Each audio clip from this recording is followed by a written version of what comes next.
Mr. President, today's our nation marks the 22nd anniversary of the September 11th attacks.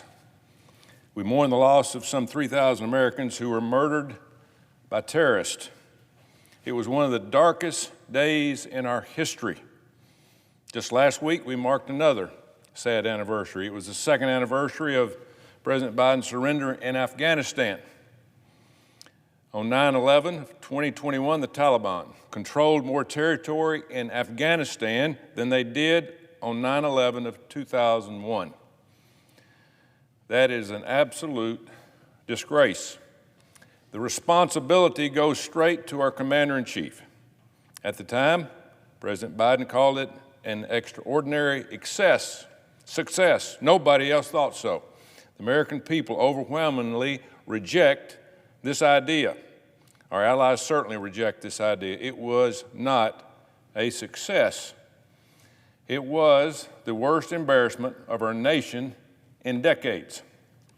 In 2 years since the fall of Afghanistan, there has been absolutely no accountability within the Biden administration. No one has been fired. Nobody's paid the price. Thousands and thousands of our allies in Afghanistan have lost their lives. We surrendered billions of dollars in military equipment to the Taliban. As a result, the Taliban is now the best armed terrorist group in the history of the world. And again, nobody's been fired. In fact, the only one in our military who got fired was a colonel who sounded the alarm as a whistleblower. What a disgrace. And it even gets worse. Just weeks after the fall of Afghanistan, President Biden issued his vaccine mandate. The Supreme Court struck it down for private companies. It took an act of Congress to stop it for our military more than a year later. So just weeks after our worst military defeat in decades, President Biden purged the ranks of some 8,000 patriots. There was never any scientific basis for this mandate. None. No one disputed the fact that these were healthy service members who were ready and willing to defend the United States of America. They were pushed out for ideological reasons. This was a real threat to readiness, and it inflicted real hardship on military families. Democrats have been talking a lot about readiness lately and military families. But there were silence when Joe Biden fired 8,000 American patriots and left their families without income. Thousands and thousands more service members were vaccinated despite serious reservations of conscience. This was a slap in the face to our heroes in uniform.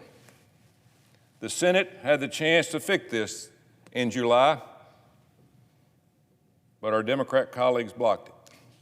Senator Cruz offered an amendment to this year's defense bill that would have reinstated all of these heroes, all 8,000 of them. But my Democratic colleagues refused and rejected. Now, these same Democrats are lecturing us about readiness, about their support for military families. I hear it every day. Meanwhile, the Democrats' efforts to inject left-wing politics into our military have only continued. I have spoken at length about their illegal use of the Pentagon budget for abortion for the last 7 months. Since my hold went into effect, it has allowed me more time to look into the background of some of the Pentagon's nominees. These are nominees that my colleagues on the left are saying should not receive a vote. Democrats are saying we should just approve them without ever voting. Senator Reid said it was disrespectful not to approve them by unanimous consent. I do not agree with that. Many of these nominees are worthy of confirmation. I will agree, and I will vote for them, but some are not. The Senate ought to do our job under the Constitution and advise and consent to these nominations. Some we should confirm. Some we should reject. A large number of these nominees have publicly expressed support for so-called diversity, equity, and inclusion initiatives. I'm concerned, very concerned, that DEI distracts our military from its mission. The American military is not a social justice program. It is not a jobs program. The military is not an equal opportunity employer. It never has been and shouldn't be. The American military is the world's greatest killing machine. The military has one mission and one mission only: to win wars. Other considerations, no matter how reasonable or admirable they might be, they have to be set aside. As General MacArthur famously said, there is no substitute for victory. Everything we have in this country depends on our military, everything. Our entire way of life is made possible by the fact that we have the best fighting force that's ever been assembled. Our enemies would love to take away our role as world leader. If we lose a strong military, then we will lose everything. Therefore, it is my view that the Senate ought to vote on these nominations, especially those at the very top. In my view, that this month, the United States Senate ought to vote on the chairman of the Joint Chiefs of Staff. The current chairman, General Milley, received a floor vote in 2018. The nominee, General Brown, received a floor vote for his current position as Chief of the Air Force. There is nothing wrong with a floor vote on these nominations. Contrary to what Senator Reid said, there is nothing disrespectful about a confirmation vote. If we do not vote on General Brown's nomination, then that is entirely the fault of the Democratic majority that runs this floor. The chairman of the Joint Chiefs of Staff has a budget of more than $1 billion, that's a B, $1 billion and a staff of thousands. This job is too important not to receive consideration by the Senate or to simply be confirmed without a vote. Democrats can either stop complaining about having acting officials or they can confirm these nominees. You can't have it both ways. My colleagues on the left were actually worried about readiness or about military families, then we would be voting on these nominees today. If Democrats were really concerned about readiness or military families, then they would have reinstated the 8,000 heroes discharged under the vaccine mandate. 8,000 people that lost their job, that had to go find something else to do to support their families. But my Democratic colleagues refused to do that. Despite what the Pentagon just said falsely last week, it would take just 2 hours to confirm one of these nominees. 2 hours. Democrats' excuses that votes take time is not good enough. The Senate has had more than 80 days off this year, not counting weekends.